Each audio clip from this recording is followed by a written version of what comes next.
live.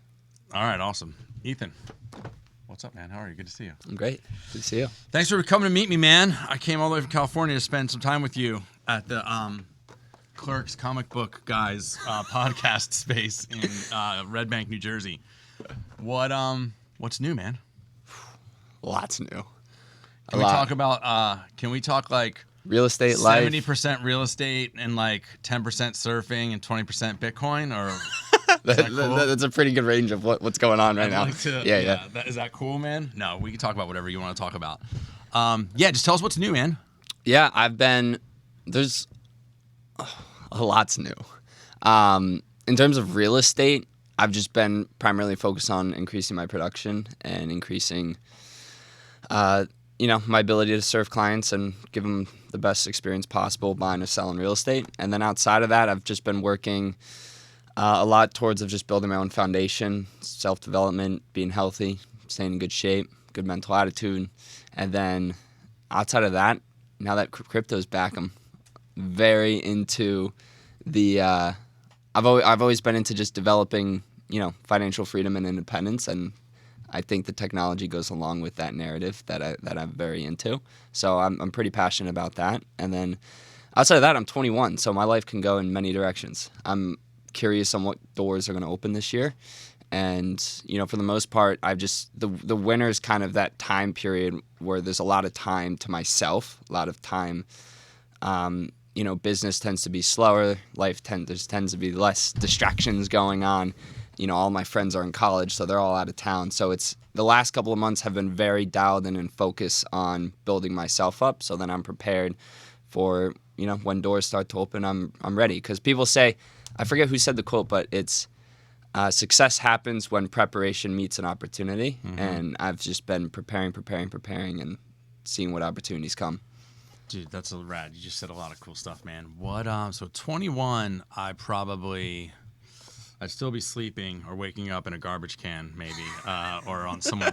Some days that still happens to me. You'd be surprised. So at 21, I would be waking up on the wrong person's front porch in Ocean Grove, New Jersey. That's where I would be. So at 21, man, you were talking like me, a 44-year-old. How'd you get here, man? Like, how did this happen? Because most 21s are. You made it happen. So, all right, cool. I got in your circle. Let's dive in, man. So, let's talk about real estate, man. So, you got into real estate. I kind of know your story, but you kind of have a really rad story. Can you share it with us on how you really it was like, well, go ahead, man. How did you get into real estate? Why did you listen to Gil? Yeah, why did I listen to Gil? That dude's crazy. Yeah, he's crazy smart. Crazy smart, yeah.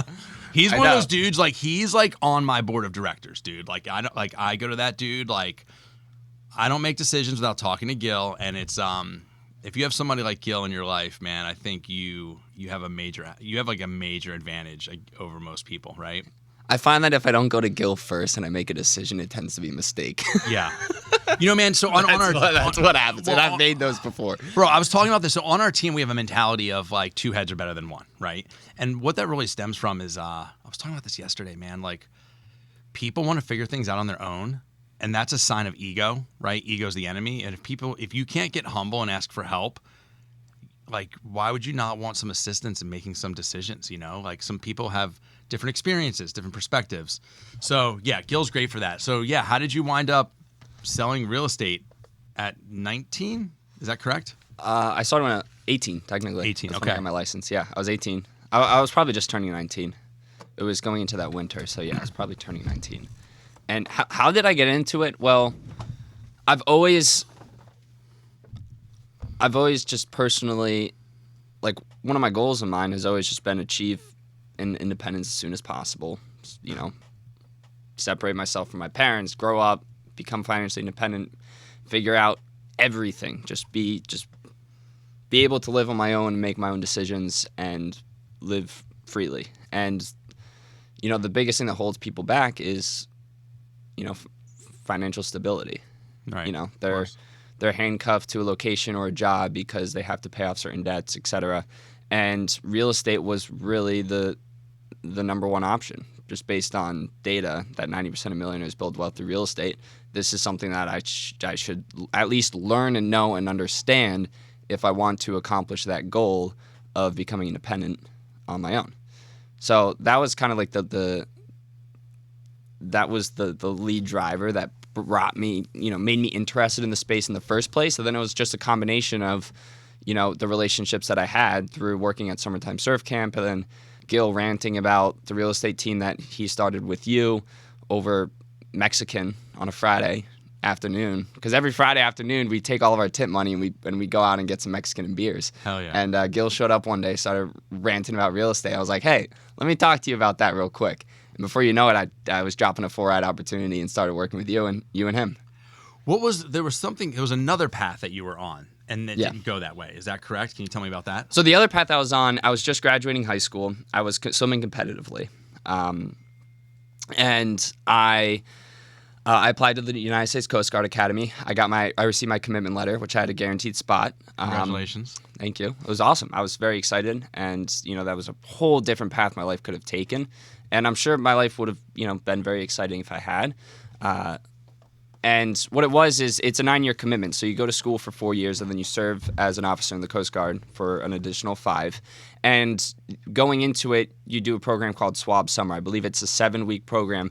So that summer, you're at SWAB Summer, where it's pretty much Coast Guard boot camp before you start your 4 years of school. And just before I went into SWAB Summer, I broke my wrist. And I was deferred a year. So I had a guaranteed spot at the academy. However, it wasn't until the following year. And because of that dynamic shift in my life, I had, this 12-month period where the only thing I was required to do was take 3 classes at Ocean County College. And that's a breeze for me. Yeah. Three classes is not a lot for a whole year. Correct. And at that same period of time, I ended up, crash coursing with Gil over Mexican about the real estate team. And I looked into that, and then I just looked at my 2 options, and I was just like, fuck it. I'm take a risk. I'm going to do this. That's awesome, man. And that brought me to where I am now. What do you love about real estate? What do I love about it? I love working with people, just working with great people. Yeah. I mean, that's like one of my number one priorities is just doing business and working with great people. And, real estate brings out the good and the bad in people. You see both because it Give me an example of either. Oh gosh. You see some really good in people, but you also see some really, really bad. Well, it's highly emotional, right? Highly emotional, and the decisions that people make throughout the transactional process totally impacts the other party. Mm-hmm. And it's our job is to pretty much keep it's almost like to monitor the emotions so that both people have a very smooth transition in their relocation. Yeah. And there's so many, it all comes down to like I guess people's incentives, and life can freaking hit you like a brick wall. Yeah. Shit happens in people's lives, and whatever happens in parties A's life will impact the deal, and then that will impact parties B's life, and then you're the person in the middle. Yeah, managing those expectations is super hard, right? And so I think in real estate, it's so difficult for the consumer because there's so much that happens behind the scenes. Yeah. That like only you see, right? Mm-hmm. Like you're managing something, you're fixing something, you're like putting out fires before they happen. Yeah. What do you hate about real estate? What do I hate about real estate? The one thing I hate about real estate. Yeah. There's some things. The one thing I hate about real estate, I'm gonna be honest. Realtors. Even though realtor. Yes, realtors. Commission splits. There's a lot. There's definitely some things to not like about real estate. I would say when it comes down to it, you're growing your own independent practice, your independent business, and the one part I love about it is working with great people. The one part I hate about it is working with not so great people. And sometimes you have to. Well, you always have to. You always have That's to. the problem, right? You can't control. So how many people are involved in every transaction? Home inspector, attorney, mortgage lender, the other realtor, buyer, seller. title buyer's company, mom, buyer's dad, contractors, the plumbers, neighbor who's neighbors throwing trash at you during a home Dude, I'll inspection. tell you a story. I parked across the street, and the neighbor came out and yelled at me, and then my people didn't want to buy the house because of it. Oh, I remember that. Which totally makes sense. I'm like, good thing they came out, Yeah. and said some not You live very next to a nice crazy things, person. because now Yeah, we know correct. that you're going to be living next to a crazy person, and I know you don't want that. 100%, man. But 100%. No, there's crazy people out there. so what do we love about it? People. What do we hate about it? People. Yeah, that's my conclusion. No, it's hard. I remember thinking like, if I could clone myself, however, like, and I could do every part of the transaction, that would be awesome. But that's just like not, it's just not possible. No, it's not. Okay, so let me ask you this, dude. So you're unique, man. We have a real estate team, right? We run our team kind of like the teamerage model. It's really like a brokerage, where we try to support you as much as we can. You were here when we started, which was like 2019, 2020, right? Somewhere around there, 20, whatever, right there. You came on, brand new agent, did well, like right away. Yeah, I was in production in 5 months. Yeah, you did well right away, man. And then you kind of were like, this is cool, thanks. I'm going to go do it on my own. And now you're back with the team. Can you talk about that? Yeah, absolutely. So initially, By the way, I'm so psyched that you're back, man. Me too. I just love working with you, and you have so much energy, and it's great. awesome, man. Yeah. I'm glad to be back.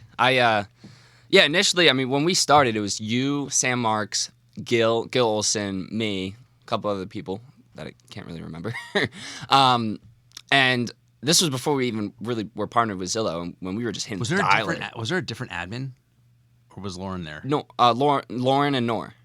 Oh, that's right. Okay, cool. Yeah. Lauren was there when I started. Correct. Yeah, I there was think no Gil- leads. It's like go find leads, right? There was no leads. We weren't working with Zillow. There were no leads. It was all cold prospecting. Right. It was you would sit down with me on the dialer, and we'd dial for 2 hours, and then I would just listen, and then I'd take everything that I listened to, and then I'd do it on my own. And that's kind of like how I didn't even generate business doing that, but I was able to take all that information, and then I was able to fold that into the Zillow program. And then right when we started getting Zillow connections, that's when I got into production. And then I ended up able to generate my own business cold calling, which is a lot more money friendly. Correct. And then I was like, all right, I had 4 deals. I'm doing all this work, and the one deal that I generated was, making me just as much as the additional 3. So then I decided to like veer off on my own and try to figure it out, which was great for me because it allowed me to like separate myself and kind of just like figure out branding and what kind of, I guess, brand I want for my own real estate business. Mm-hmm. And then over time, I was like, well, I'm doing all this additional work. And then I really just sat down with Gil, and he's like, what are you trying to build now that you're on your own? And, what would your life look like if you rejoined the team? And what would your life look like if you were to try to build what you're currently trying to build? And I sat down with him over some coffee, and I went over everything I was trying to build. I was like, well, eventually I'm going to hire, this, like a transaction coordinator, a direction of operations, and I'm going to have people managing, and I'm just going to build and push my brand out to generate my own leads using my HindSite Realty brand. And then I'm going to, build this team infrastructure. And he's like, why would you spend all this time, money and energy and overhead building exactly what we've spent the last 5 years building out for you to utilize? Why don't you just rejoin? You instantly have everything that you're trying to build, and then push your brand out as you already originally planned. And all of my overhead just disappeared. My monthly cost just went down like $1,500 a month, and then I'm back on the team, and I have all this leverage. I have Chris, I have you, I have Joe, I have all these resources. I have Lauren. I have all this leverage to do things. I can't be at 2 places at once. Like the other weekend, I had 2 other open houses going on. I had an open house Saturday and 2 on Sunday. It's like I can't manage that on my own. Because there's only one Ethan. There's only one Ethan. Yeah. But on the team, there's all this leverage, and everyone there is there to help each other. Other agents from the team were sitting your open houses for you. Exactly. Well, you're at one, they're at another one, and client is psyched, right? Yeah. And I'm able to provide a much better service and experience for my clients simply by leveraging what you and Gil have built out for real estate agents to be successful in the business. So I was able. Leaving almost helped me understand where I could utilize the real estate team to help me grow and scale my business. I think that's ultimately what it did. Yeah, man. What do we want? We want time and money. We want one or other or both of them, right? And so basically with the leverage, it gives you your time back. It gives you You're money. you're either sacrificing time for money or you're sacrificing money to buy your time back. Yeah, correct. That's how I see it. 100%, man. And it was at the point where it's like, I'm just going to have to sacrifice a percent of my commission to get all this time back, which became a no-brainer eventually. Perfect. Awesome. Thanks, man. What tell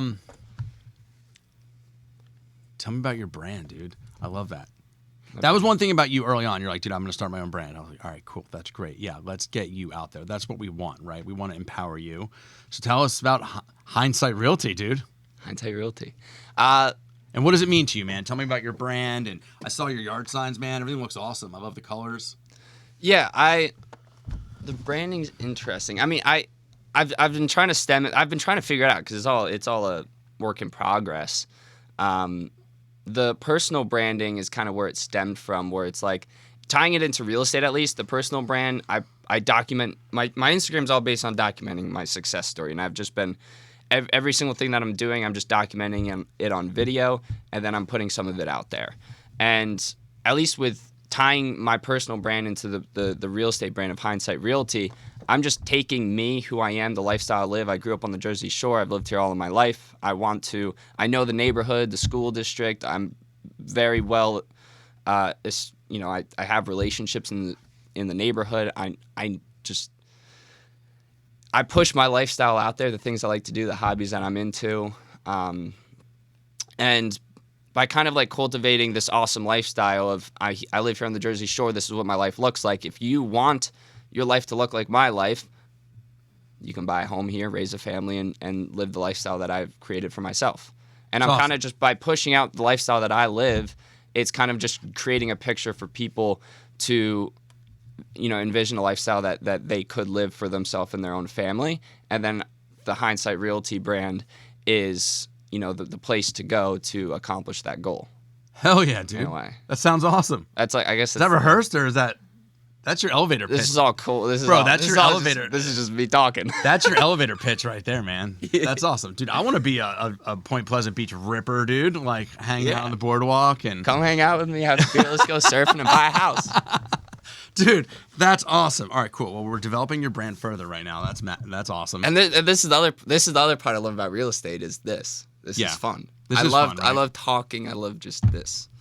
The podcasting's been fun. Yeah, I was listening to Rogan and he was like, someone was talking about podcasting and he's like, dude, I never listen to podcasts. Like I just don't do it, right? And so he's just like, he said something like how you're so successful or something. He's like, I just like talking to people that I like talking to. He's like, I just want to talk to interesting people. And that makes sense, man. So especially in a world right now, man, where it's like, fuck, man, I don't ever talk to you, man. Like, you know what I mean? Every once in a while, and it's like now we get to sit down and like bullshit and we carve out some time. Yeah. It's every once in a while. Every time it's always better. Yo, what's your 5-year goal? Do you have one? My 5-year goal? Fuck. In real estate or like just in general, man. Like it doesn't. So we live in this world right now, man, where we could be doing anything in a month, in 6 months, in a year. Everything's constantly changing. I think everything's a moving target, right? And yeah, man, have you thought about it? Yeah, it's just so I have so much uncertainty of where my life's going to be in 6 months from now. Predicting where I'm going to be in 5 years is just really freaking hard. I would say with my real estate business, I have a couple of agents under me, or I guess working with me, and I'm in production. I don't know. There's so much uncertainty. Well, you talk a lot about being independent and building wealth, right? Yeah. And so when I ask you what you love about real estate, I think the real answer is you love that you have an opportunity to build wealth, correct? Yeah. Right? And so what does that look like to you, man? Like what does building wealth look like to you? That's important to you, correct? I don't know. What's that? I can't hear you. Oh, sorry. I was leaning away. Yeah. That's why you got that? Yeah, 100%. Thank you. Yeah, what does building wealth look like to you? Or when are you do I have permission to ask you the real shit, right? Yeah. So like when are you independent, man? Like what does independent mean, man? Independent could be like, oh, I got an apartment. Independent could be like, oh, I own 10 properties that are free and clear that pay me a minimum of $3,000 a month. I need $300,000 a year to live on. Like what does it look like to you to be like independently wealthy? I'm actually so happy independent. you asked this question because I'm at this really weird turning point in my life, which is why Same. when you ask that, like, what I'm always there, by the way.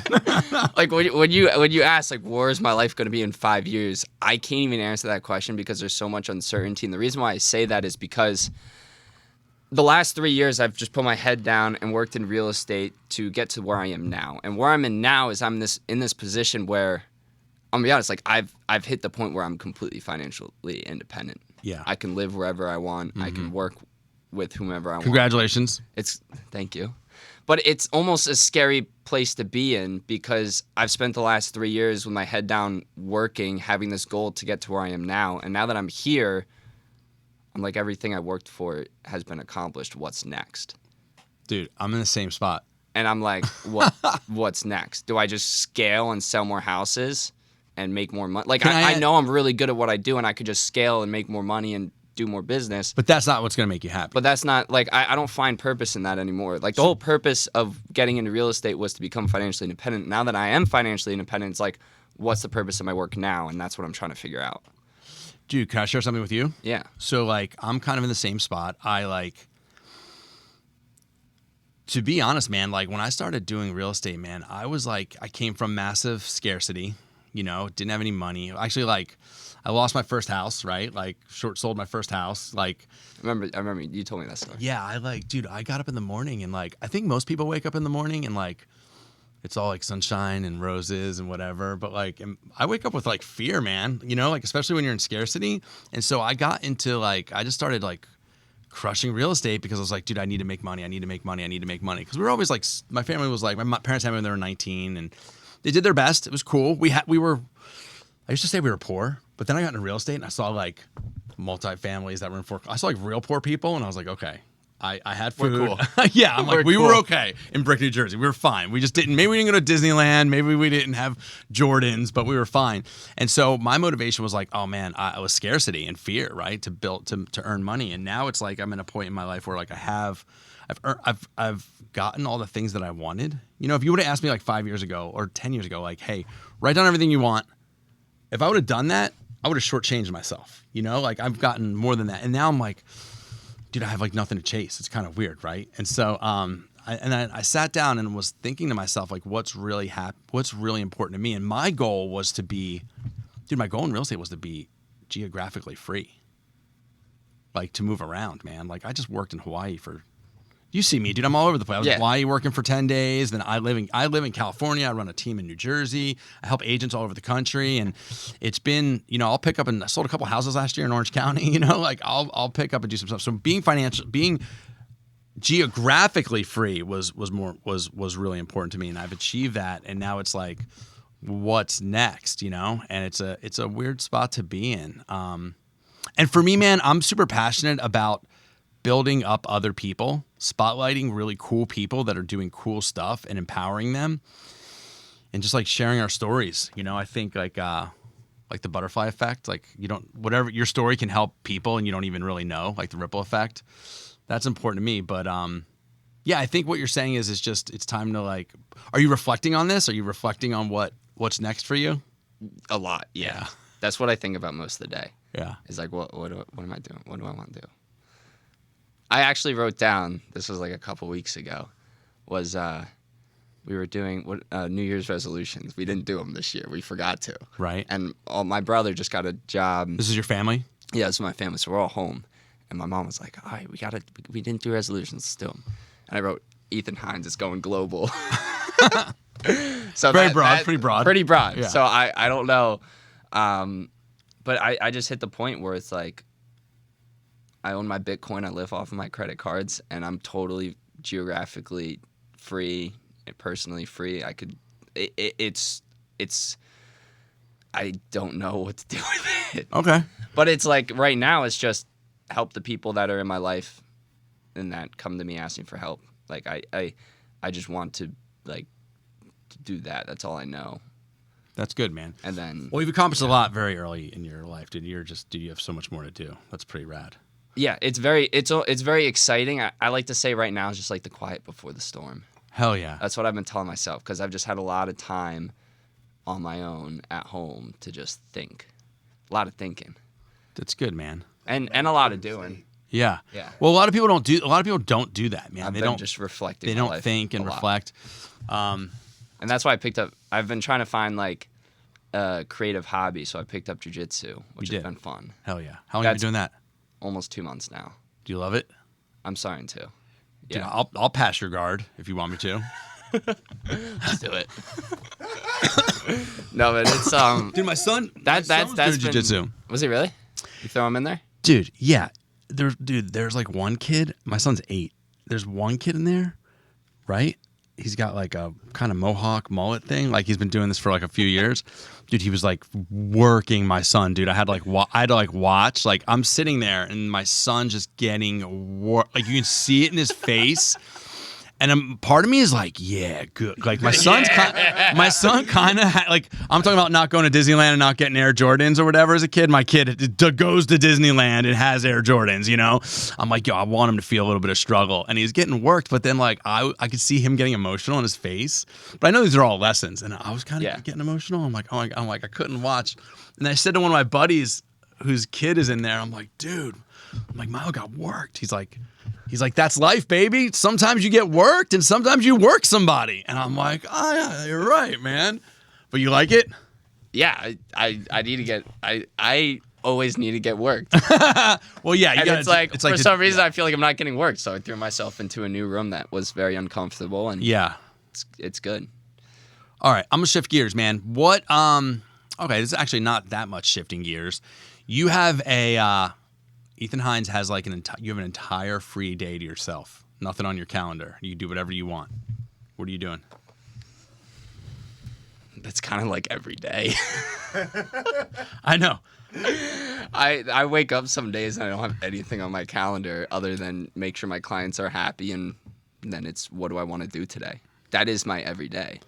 And I stem it based around, I just like how I kind of organize my time is I just have like a list of priorities, and throughout the day it always changes. Like I could get one text message and it could, be something happened with one of my current transactions. That's now priority number 1 is solving that problem, make sure that client's happy. Mm-hmm. Once that problem is solved, client's happy, next priority. And those priorities could be even just small things. Like in the morning, if it's not like if say it's a beautiful day out, I have absolutely nothing on my calendar. I'm waking up early. I'm going for a walk. I have my morning coffee. I'm, just going through my messages, and then I find things to do with people. Nice. And that's really it. I just find things I want to do with people that I enjoy doing things with, and then other than that, it's productive work, making sure clients are happy, and if I want to make some money, I'll do some prospecting. That's rad, man. That's really it. So you've gotten to the point where your real estate business, your crypto, that's gotten you to a point where like you really can kind of just do whatever you want. Yeah. Is that true? Yeah, it happened over. That's kind of sick, dude. It's pretty awesome, but it's fucking terrifying at the same time. Why? Because my whole life I've been forced to do work for a certain reason, and now I'm not. So it's like, you go to school, it's like you have to take this, you have to do your homework to get good grades. You have to take this test to get good grades. You have to do this to get a degree, to graduate, to get into college. And then I got into college, and then I didn't go to college. And then I was like, well, I need to sell houses because I need to move out. I need to figure out where I'm going to live. I got to pay my car payments, rent, and health insurance, dental. I got to figure all this out. And I managed to do that in like 2-3 years. And now I'm 21, and I'm like, what's next? I don't have any. It's almost like I don't have any more of my own problems to solve. And now it's kind of like I'm almost looking for problems in other people's lives to solve to make me happy. Wow. That's where I'm at, and I don't know. I think the highest form of living is helping others. It just feels good to help other people, right? Especially if you've gotten so far so early. Back to the beginning of your real estate career, you had mentioned you came in and you were taking Zillow leads, and you said that's what kind of got you like your footing beneath you. You got a bunch really quickly, closed them out, and then you were like, then you moved on to like, and you saw like, hey, this is cool. I understand the business, And now what I'm going to do is I'm going to go and do some more. So you're super smart. You're like, I'm going to go do some more profitable stuff. The more profitable stuff, like if I take a connection from Zillow, I got to pay Zillow, right? But if I go out and find something on my own, hunter-gatherer, I'm going to make more money. And then that's what you did. And that's when you started prospecting. That's when your ROI went up and that kind of like accelerated things. Is that right? Yeah, a combination of the prospecting, which allowed me the prospecting and working the leads from Zillow was like my real estate school experience. Where Hell it's yeah. like this is I've learned the entire pipeline of, submitting an offer, going on a contract, close, etc. And then I learned the entire transactional process, which I got everything I needed from that. And then I took that on with the combination of the cold prospecting, which just increased my conversion. And then throughout just posting on social media and the personal branding, I've built a big enough brand.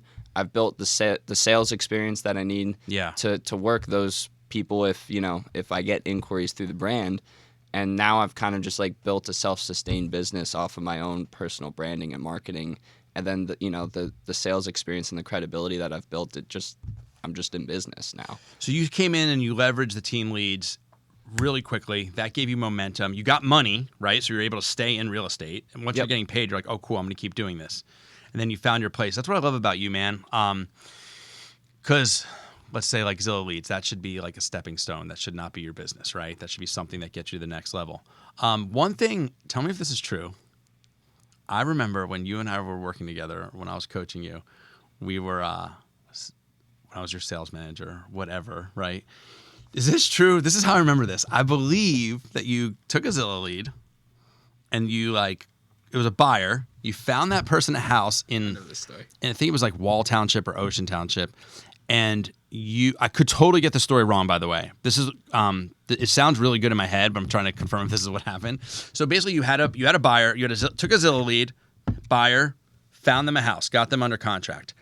You're at the home inspection and the sellers who are working with another realtor, not us, not you, not us, not Oz Group, not EXP, not HindSite, not Ethan.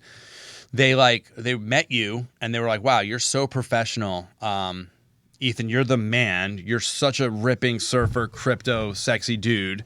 Our daughter has to sell their house. Would you speak to her about selling her house? Close. Is that a little close? Different? What, that you're not sexy, or is that part accurate at least? We could keep that one in there. Yeah. So this is Yo, what you happened. basically were hijacking people's clients, right? Because you're so good, right? Is that what happened? Pretty much. Okay. Tell me what really happened. Actually, that buyer was my first ever appointment, my first ever Zillow connection. Your first Zillow connection, you converted. Yeah. That's right. And I showed up to the door, and I couldn't figure out. I met her there thinking that she was the listing agent. And I was like, oh my God, there's this really cool program where, we're working with Zillow. They bring us buyers. It's really awesome. She's the freaking buyer. I didn't even know. And So she you're was like, talking to her wait, like she's another realtor. yeah. And then I couldn't open up the lockbox. I didn't know how to use the super lockboxes yet. This was the first time I've 100%, ever. yeah. I didn't even know what a lockbox was, to be quite honest. So I'm like trying to scan the fucking thing, and I'm like, go check out the backyard. She takes 5 minutes. I figure it out. We get it fixed. We go in, whatever. Is that the most frightening? Oh, my heart was stressful racing. moment? Yeah, 100%. But that's why I always remember the experience. Mm-hmm. And so, over the course of 5 months, she bought that house in Wall, which is the house that you're talking about. Mm-hmm. So we went on a contract. It was a really cool house. Like the whole property had these 20-foot concrete walls around the whole place, because it used to be like run by the cartel. Really? It had tunnels that were. I thought you were gonna say like nudist colony. No. No, well, it had like in the basement, or there wasn't a basement, but like in the downstairs area, there was this door, and it was like a tunnel that they filled up because they had this tunnel system with all the neighboring properties, and they had these giant concrete walls. Really? Like drug cartel? Wild. Yeah, it used to be. I'm pretty sure. Hell yeah. I don't know. I don't know the actual story, but that's besides. All right, cool. But back. Yeah. Yeah, something maybe. All right. I don't know. But back to the. Yeah, we're not narking on anyone. So it's really awesome property. She buys a house. We're on a contract. We have the home inspection. I go to the home inspection. My buyer client's there. The sellers are there as well.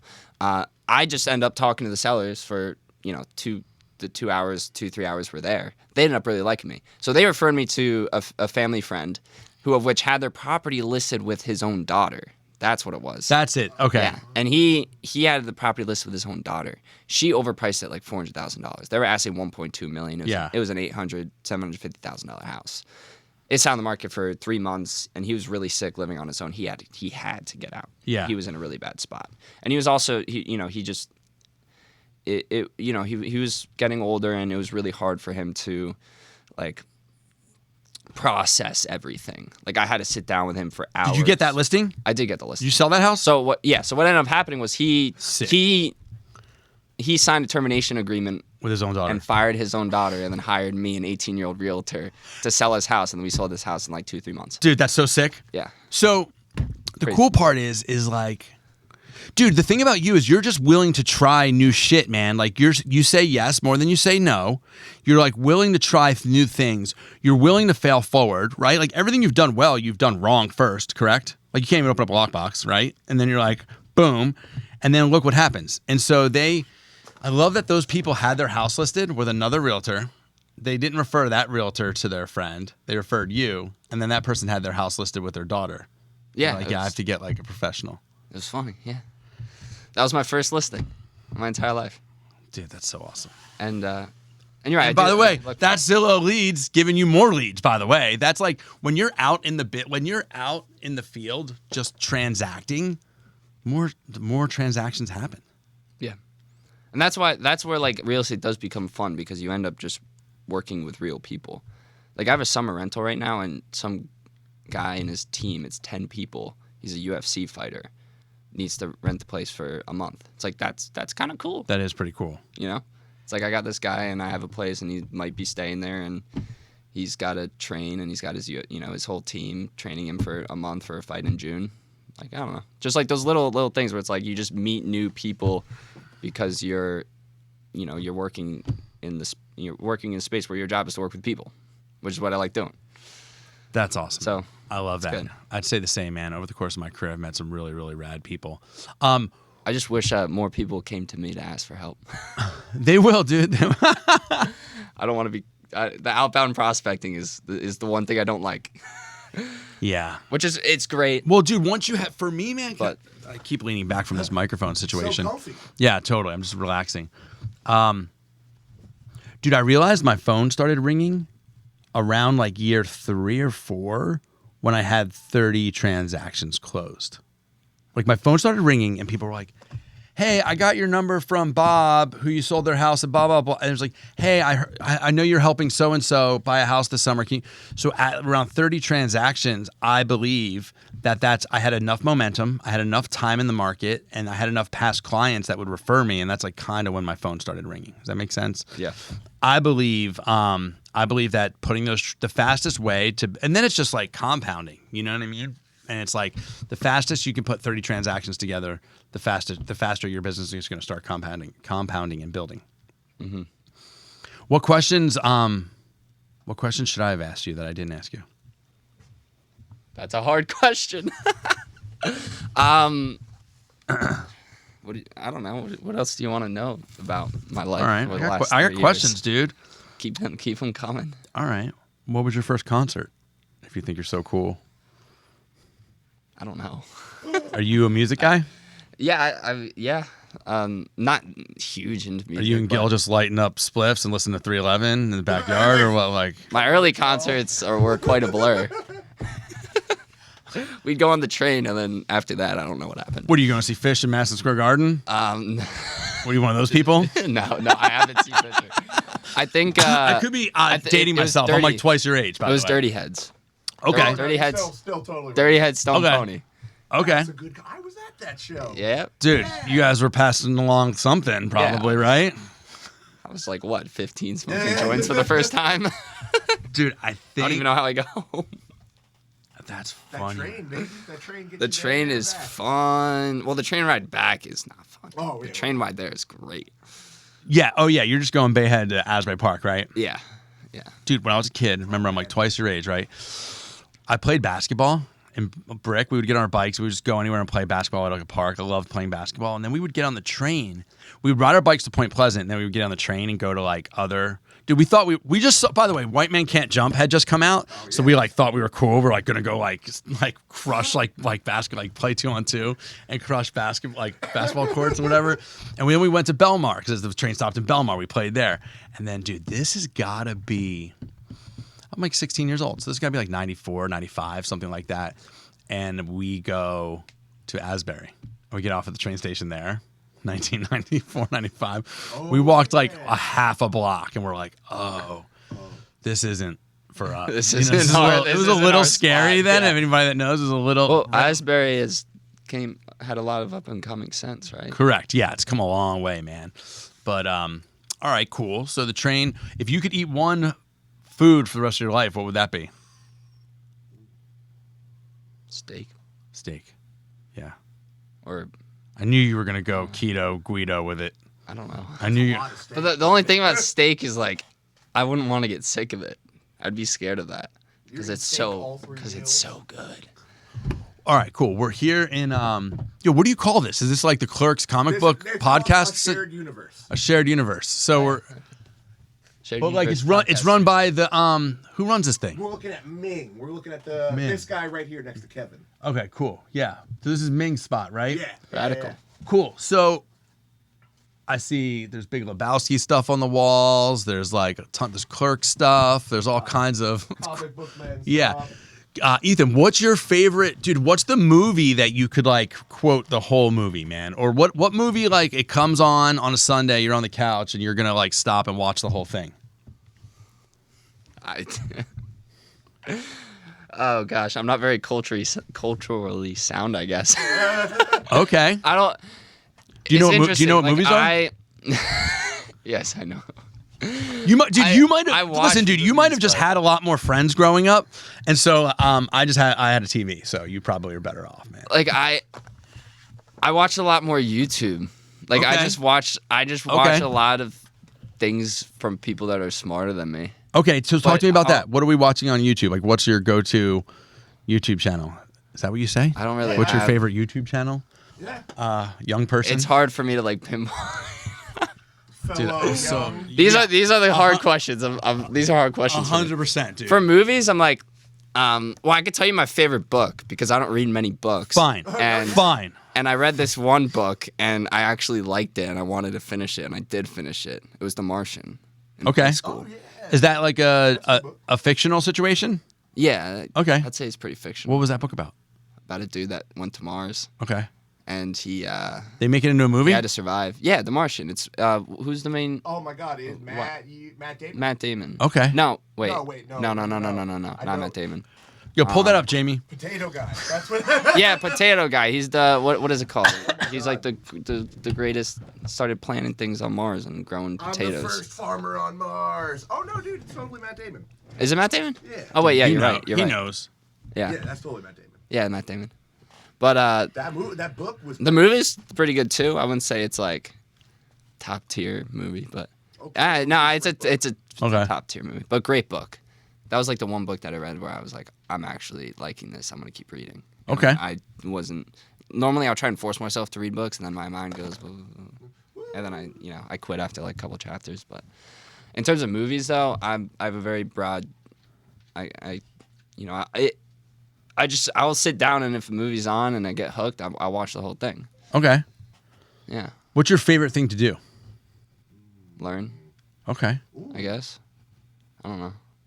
I don't really have. Dude, don't be a nerd. Like, right- don't right be a now- nerd, dude. Like, Right now, my favorite thing's been jiu-jitsu. okay. And then sometimes it's surfing. Sometimes it's Yeah, I like working out.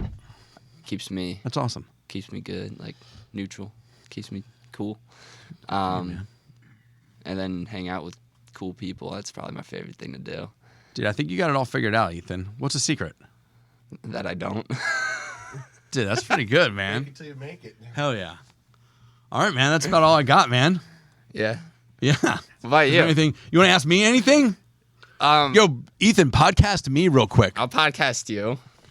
Yo, do a podcast to me. Or what took you? I got a question. Oh, what Jesus what Christ. what took you to California from Jersey? Oh, thank you. Good question. My wife, Nicole. So I met my wife traveling when I was young in 20. Oh my God. Holy sh- She's listening. Yeah, no, for sure, Uh-oh, man. don't have to be careful. Dude, that was so long ago, man. 2002. That's when I met her. 2002. She was from California. I was not from California. I was from Bricktown, New Jersey. And we like did this like long distance like dating thing. This is like we were like chatting on AOL. Like that's how long ago it was. Like dude, yeah, it was like we were using fax machines and whatnot. Dude, totally, dude. Realtors are the only people with fax machines anymore. Dude. So we yeah, man. So we kind of dated long distance, and we'd fly back and forth, and it was super fun. And I moved to Ocean Grove, and Asbury was like turning around, and I was like DJing at the Asbury Lanes, like the old Asbury Lanes, and like yeah, totally. I was like, I met her. I was touring with bands. I toured with like punk and hardcore bands, and so that's what I did when I was younger. And we met, and yeah, man, I owned a music marketing company, and so we decided that we were in love and we wanted to be together. And so she came to live with me in Neptune, New Jersey. I bought a house in Neptune, and she came to live with me in Neptune for a summer. She spent a summer at the Jersey Shore. Yeah, right, dude. All right, good. I just She's want to make hooked. sure she at least She's got hooked. one summer in. Okay. Dude, we're riding bikes around. All it takes is one summer. Dude, yeah. So, dude, I heard a saying: if you survive a New Jersey winter, God won't kill you in the summer. Yeah, is that a saying? Because like, goddamn, I had a hard winter. Yeah, man. So like, so yeah, then, dude, she lived here for 10 years. And so she's from Dana Point, California. She lived here for 10 years. And then we had our first son, Milo. He was 3. And she was like, hey, our goal was to move to California. Like she wanted to move to California. But I owned a house. Real estate was really like the golden handcuffs. Real estate was doing really well for me. And it was really hard. Like I was on this upward trajectory of real estate, man. And I couldn't leave. And so, I guess not that I couldn't, but it was just really hard to leave. And then eventually we just made the decision I got an opportunity. It's funny, man. I always wanted to be in California. I always wanted to be there. And there's this thing where like you start moving your feet. Like you might not get directly your destination, but if you just start moving your feet, you'll get to where you're supposed to be. Not where you want to be, where you're supposed to be, I think, you know? And I got an opportunity in working with Keller Williams in Maryland, D.C. And so I moved down to Baltimore. I didn't know that. Yeah, I moved down to Baltimore to take over a market center for Keller Williams and to recruit. Yeah, I'm from the Jersey Shore. She's from Dana Point, California. It's arguably one of the most beautiful spots in the country, right? And so and then we moved to Baltimore. We were in we were in an Airbnb. So I took on this role that was going to be like a long play, like 3 to 5 years, right? To help build something for Keller Williams in Maryland. And we were in an Airbnb for like 2 months. I bought a house. I bought like a row home. We were under contract to buy one of those like row homes in Baltimore. And dude, the first day, I was there a month before my wife, right? And then she came down and we rented out our house. We had a house in Ocean Township. We still own it. We rented it out. And dude, so we were in Baltimore. We were in like a nice neighborhood in Baltimore, but it's still Baltimore. And I didn't know, man. I'm like, dude, how we were talking about saying yes and trying new things. That's me too, dude. I was like, all right, yeah, let's do this. And bro, I was such a Keller Williams freak, man. Like I was like, they talk about like drinking the Kool-Aid at KW. Like I was like, you drank the Kool-Aid. Oh, I was like making the Kool-Aid, bro. I was serving it, you know, like, and so I wanted to do every job at KW. And so I took this team leader job and anyway, dude, the first day my wife was in Baltimore, our car got broken into. And then like the next week, a kid got shot the next block. We were in Canton, I believe. We were in like a nice part of Baltimore. And we were just like, dude, a woman had like a breast pump, like it looks like a purse. And she told my wife like at the playground. The playground's like in a cage, by the way. It's like fenced in. And she like tells my wife like, oh, I almost got robbed for my breast pump because someone thought it was. My wife's like, and so one day my wife was like, hey. And I was in my first 90 days in this role. And I believe in the first 90 days, it's dating. You know, I think if you like, you can just kind of say no, I think. You know, like you can say no at any time, but Yeah. I just decided it wasn't. My wife called me crying and she's like, hey, can I talk to you? It was like in the middle of the day and I went and met her at the park and she had the stroller with our son in the stroller and she said, you know, I don't like it here. And I was like, I don't like it here either. You know, like. And I spent the next day, like there's this thing where it's like you want to have integrity. You want to do what you say you're going to do. And I want to follow through with things. But this was something that just, I don't think it was for me. It just wasn't a fit. And the whole universe was telling me it wasn't a fit. And I walked around Baltimore the next day, and we're talking about like leaning on people and talking to people and asking for help. Like I called like the 3 people that I trusted the most in my life. And I was like, hey, what do I do here? And everyone's like, get out of there. And so all of our stuff was in a pod because we were under contract to buy a house. And all of our stuff was out of the other house. So we just shipped the pod to California. So like my move to California was not strategic. It was hard. It was like not calculated at all. That was not the plan. It was the universe telling you got to get the fuck out of Baltimore. Yeah, 100%, man. So then you got the fuck out of Baltimore and went to California. Got out of there, dude. Like I try not to be a hater, but I don't like anything about Baltimore, man. And so we Well, that's not a very pleasant place. That's not true. The crab cakes were the shit, man. The crab cakes were the shit. Yeah. And I went to I haven't had their crab cake, so I can't talk. Dude, there's a dude there's It's like this big. It's a giant mound of crab cake for like $16. Oh my god. It's fresh maybe that's the food I'd eat. Bro, I'll tell you right now, Baltimore, dude. There's a dude named Patrick Martin I know down here who's fucking awesome. Going to a game at Camden Yards is fucking awesome. And there was a drink called an Orange Crush. It's like orange juice and like it was good. It was like it's an alcoholic drink. It was awesome. It's like a Baltimore thing. That was cool. But we just shipped the pod to California. My wife's sister had like a big old house that we would always stay at, like when we go there for holidays. So there was a room for me and my wife. There was a room for my son. We just crashed, man, and we just made a really quick decision. And then how did you? Well, so you said you had like the golden handcuffs to Jersey. So then how did you transition from leaving that to go to Baltimore to work the management job? But then how did you operate once you just left to California? So Is that when you started working with Gil? When I went to Baltimore, there was another Keller Williams agent that like I hired to run Oz Group, right? To be the team leader. Yeah. That gentleman came on and he ran Oz Group, right? And so then I went, and that's when we were kind of like prospecting based, farming based, all that. And so that he took that over. And I would so he was running Oz Group. Oz Group was great. Profitable, running, radical. And then when I got to California, that was 2018, and that was probably the hardest year of my life because I didn't have a plan. And I just knew I wanted, one of my biggest regrets in life is that I never lived anywhere else. You know, I went to college at Stockton, like down the street. You know what I mean? Like, it's right down the road. It might as well be, whatever.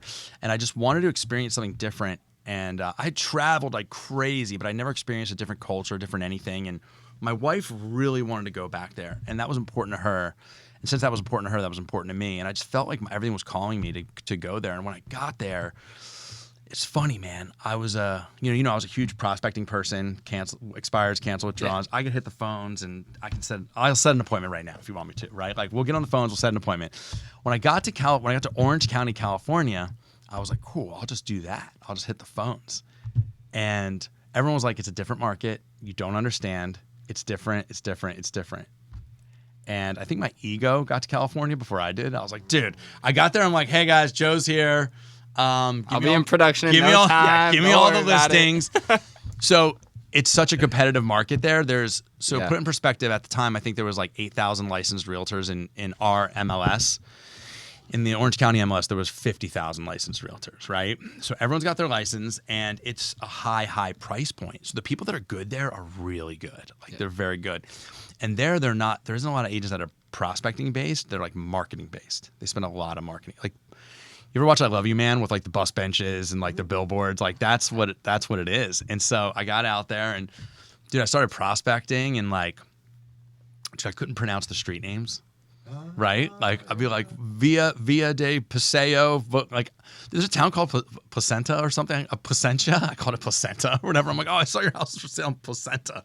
And like, I'm in this prospecting room, and the other agents are just like, dude, that's not right. Horrible. Like, you're just horrible. And I just kept, and and so anyway, I was just trying to figure it out. I was able to get like, I'm super proud of this. I pulled about, my first year, I did 6 listings that were all expireds, which I was super proud of, man, right? And I was door knocking and doing all that stuff. And then I was starting my business brand new. That's why I'm so passionate about helping agents, man, is because I've gone to a new market. I had sold over 500 houses at this point, and I went to a brand new market to start over. And it was brutal. Like, I got stomped on, dude. Like, I got worked. Like, Milo. worked, Yeah, like Milo in jiu-jitsu, dude. I was getting worked. And, like, I was going on a lot of listing appointments, losing them, right? Like, and then people were like, where are you from? What's your history? How many houses have you sold? Blah, blah, blah. And I'm like, well, I fucking sold a shit ton of houses in Asbury Park, New Jersey, right? And they're like, but I just grinded it, man. I got, the first house I sold in Orange County was like a referral. It was like a $500,000 condominium, right? The next house I sold was a $5 million house. It was listed at $7 million. We offered like 4 or 5, and we negotiated it to like $5 million. That was a Facebook pay-per-click lead. No way. Yeah. Dude, I had probably gotten, I didn't know how to get bit. I was just prospecting and hitting the phones every day like an animal. And dude, the pay-per-click leads, they're the worst leads. Yeah, I understand they're not great. Dude, the average 6 years conversion time, right? Really? Yeah. And anyway, so I got this one dude, and he was like, yeah, and that guy bought that house, and it was also listed by Tim Smith, which is like one of the top realtors in the whole world. I'm like, dude, I just felt like, I'm working with Tim Smith. Dude, well, this guy's, it was him, and he had a co-listing agent on it. But they're like, dude, when I walked in this house is like 10,000 square feet, right? In Laguna Beach, right? And I'm like, dude, they knew I was a newbie, dude. They knew I was green. Dude, I think they could smell it, the way I looked, the way I talked. They're like, dude, you're not from around here, are you? And I remember my client was like, oh, my client loved me because he was like a gritty dude. He was self-made. He built his business. The first realtor we met, he's like, do you know, it's a Lebanese guy, dude, right? He's like, do you know Joe Oz?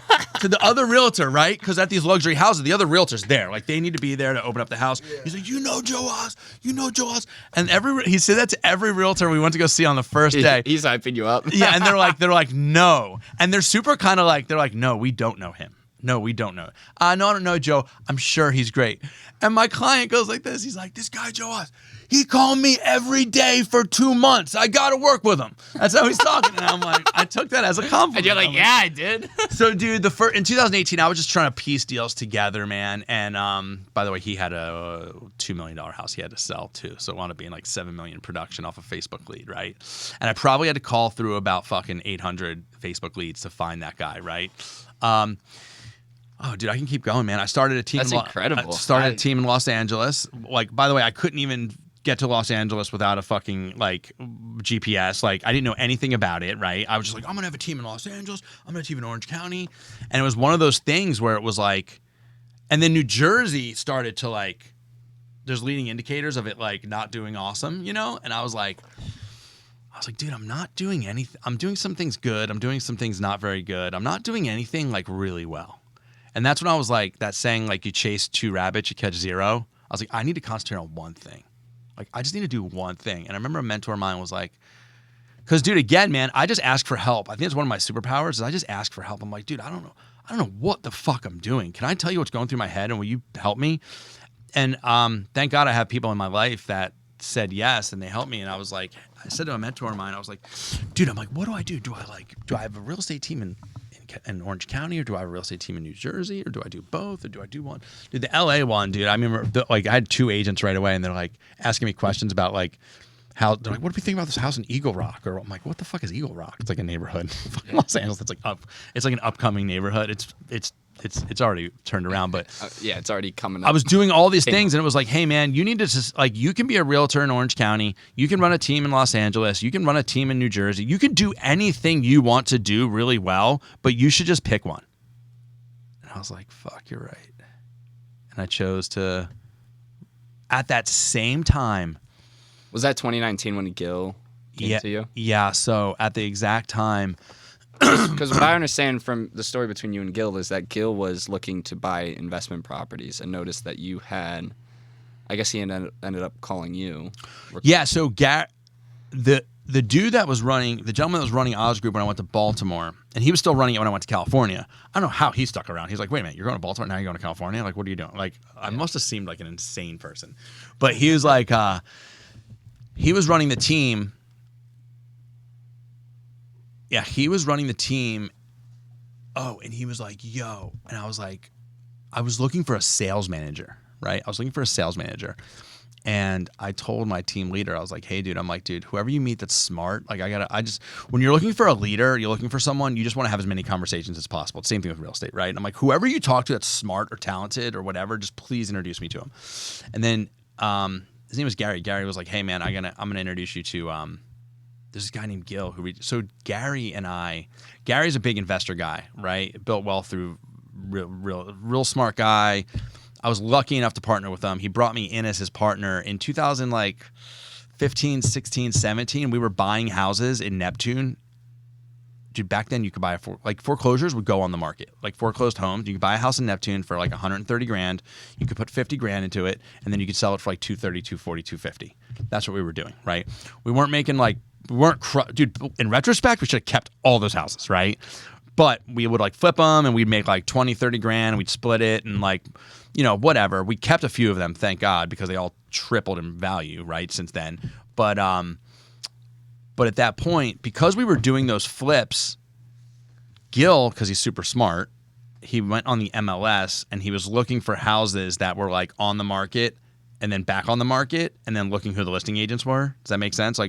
And so he could find who the investors were. And so he can go talk to investors so he can learn about flipping houses. And then that's how I met him. I did a seminar or I did something and Gil came to it. It's like the event. We're doing an event tonight. We're doing the Power Moms panel today and then we're doing a happy hour afterwards. We did an event like that and Gil came to the event and then he went to the happy hour and at the happy hour he just came up to me and started talking to me.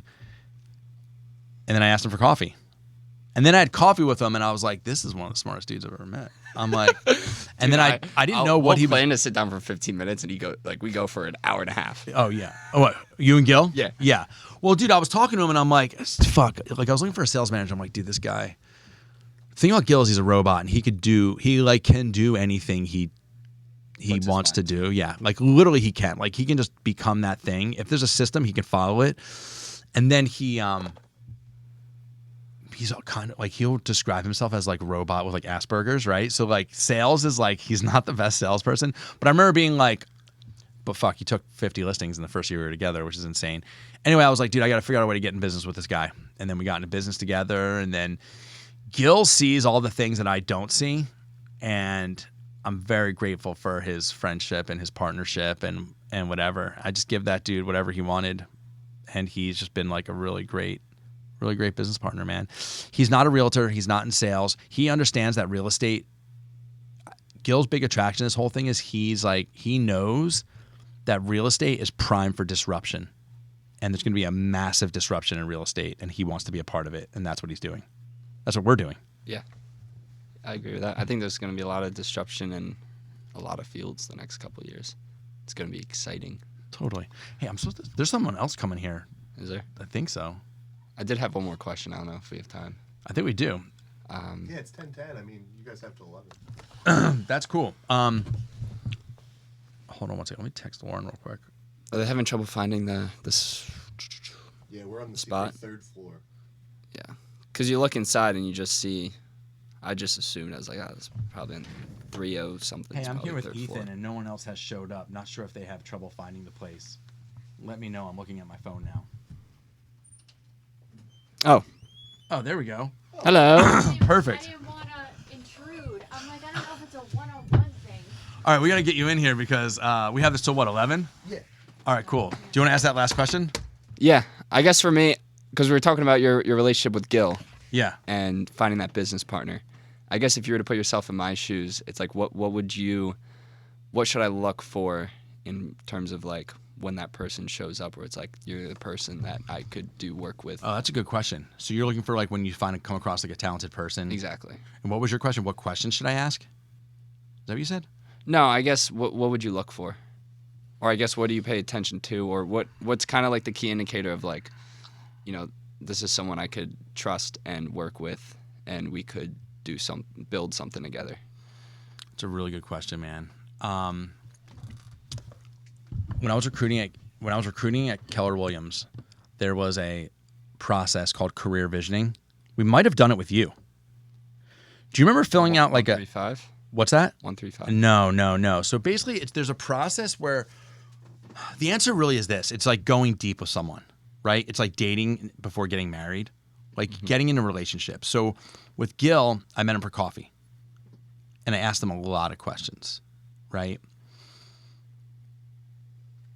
STFU, like shut up, it's not about you. Like ask, like do that. Oh, it's a lot of asking a lot of really good questions. And when you're interested in, when someone is when you find someone that you're interested in working with, what I want to do is with the career visioning process, the reason why I bring that up is super, super valuable because when you do the career visioning process, a big part of that is like a past history. And so what you do is you talk to someone like, hey man, I would like to talk about your past history with you. I'd like to go through your entire life, starting from when you graduated high school, all the things that you've done, all the major events in your life. What did you earn? What did you learn? What did you like? What didn't you like? Let's get started right now. And if you can go, dude, people go through a lot of stuff, man. And through this process, you really learn about someone, right? They'll say like, my dad died, or this happened, or we had a kid, or I got arrested, or whatever, man. And it'll be like, cool, what happened? What did you learn? What did you earn? And so you go through that process to kind of get to know someone. And dude, checking references is like really important, right? Finding out who, when someone comes from somewhere else, you want to talk to the people that they were in business with. Does that make sense, right? Like, hey, I saw you were in business with Bob. What was that like? But I think that's a really good question. You have to clearly define what you're looking for, right? Like, what's the objective? Like, I was looking for a sales manager when Gil came along. I was like, dude, this guy's super talented. Also, you should know what you do well and what you don't do well. And you want someone to supplement the things that you're not doing well. And the things that you don't do well, it's not like you don't do them well, but you probably don't want to do those things. Prospect. Yeah, totally. Not that I don't do it well. I do it Right. well. But I don't like doing it. Yeah, so you need to hire someone for that. Yeah. That's ISA. Totally. Well, dude, it was good talking to you, man. Thanks for coming Thank here you. and meeting with me. Hey, I'm glad. can I Did ask, this. hey,